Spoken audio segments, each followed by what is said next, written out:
کہ ایسا شخص جو زیادہ کھاتا ہے اس کو جا کے پہلے سے بولنا پڑے گا کہ میں زیادہ کھاتا ہوں, سوچ سمجھ کے مجھے آفر کرو, نہیں تو میں پے کروں گا پر ڈش کا, میں اتنا دے کر وہ کھاؤں گا, تو وہ سیف ہے کیونکہ وہ میجر انسرٹنٹی ہو جائے گی نا, وہ میجر بات ہو جائے گی, مائنر نہیں ہوگی.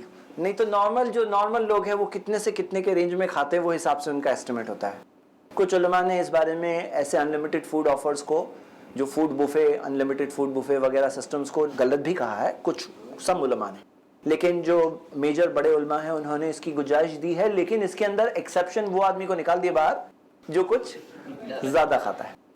اس کے اندر ایک اور ایکسیپشن ہے, وہ ہے مجبوری.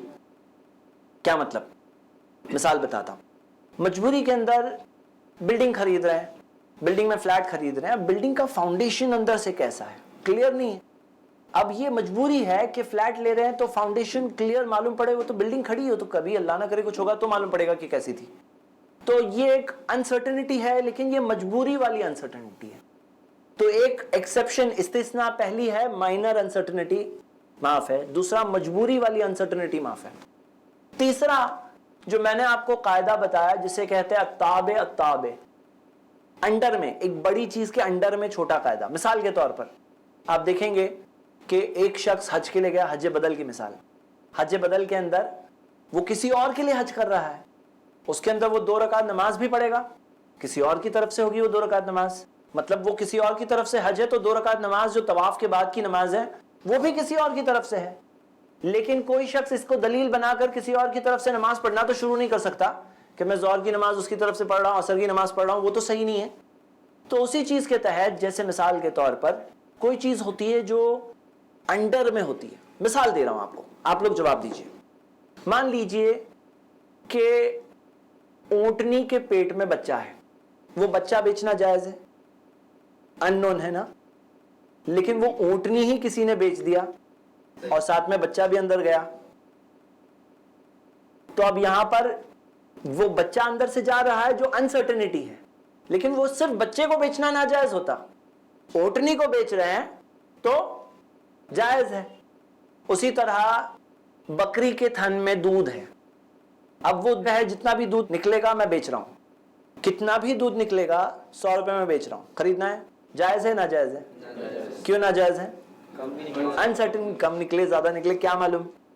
لیکن کوئی بکری بیچ رہا ہے, اس کے تھن میں دودھ بھی ساتھ میں جا رہا ہے, تو وہ میجر کے انڈر میں مائنر ہے.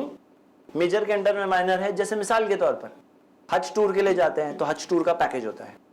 اب حج ٹور کے لیے جاتے ہیں تو اس میں کھانا بھی ملتا ہے, اور اس میں زیادہ کھانے والے ہمارے بھائی وہاں گئے ہوئے ہیں, تو اب وہ کھانے کا تھوڑی بکری ہے, وہ تو حج ٹور ہے. اب وہ زیادہ بھی کھائے تو وہ میجر کے انڈر میں نہیں ہے, وہ اس کے انڈر میں آ رہا ہے. سمجھے آپ؟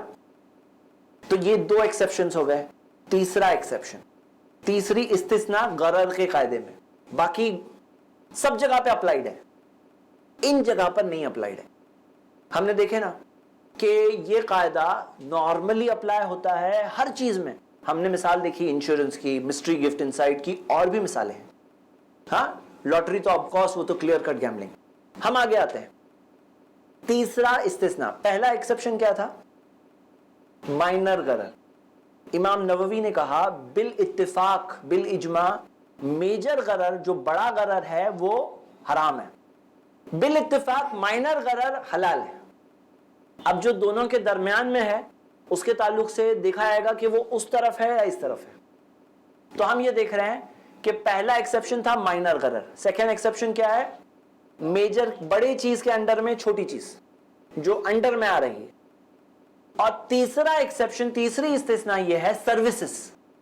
مثال کے طور پہ کسی نے جاب پہ رکھا, اب جاب کرنے گئے تو وہ زیادہ کام کرا رہا ہے کم کام کرا رہا ہے, کوئی مہینے میں زیادہ کرایا کوئی مہینے میں کم کرایا, یہ سروسز ہے. اس کے اندر انسرٹنٹی ہوئی تو وہ چلتی ہے. جیسے مثال اس کی لیجئے انلمیٹڈ انٹرنیٹ, کہ انٹرنیٹ کا پیکج لیا, اب کوئی ہے جو دن بھر لگایا, کوئی ہے جو مہینے میں 2-4 بار جاتا ہے, انلمیٹڈ. اسی طرح انلمیٹڈ جم ممبرشپ, کہ کوئی ہے جو صبح شام آ کے ایکسرسائز کر رہا ہے اور کوئی ہے جو ہفتے بھر تک نہیں دکھ رہا ہے. تو یہ کیا ہے؟ سروسز کے اندر ایکسیپشن ہے. سروسز میں تو یہ 3 استثنائی شکلیں ہمیں مل رہی ہیں. باقی اس کے علاوہ جنرلی غرر کا قاعدہ اپلائی کیا جائے گا. انسرٹنٹی نہیں ہونی چاہیے. کیوں؟ تاکہ کسی پر ظلم نہ ہو, کسی کے اوپر ناانصافی نہ ہو, یہ بردرہڈ کی جو فیلنگز ہے ایک دوسرے کی وہ خراب نہ ہو جائے. تو ہم نے یہ چیز دیکھی, یہ ہم نے غرر کا قاعدہ بھی دیکھ لیا, اور اسی کے ساتھ ہم نے پورے 6 کے 6 کنڈیشنز ایک ڈیل صحیح ہونے کے متعلق جو ہے وہ ہم نے کور کر لی.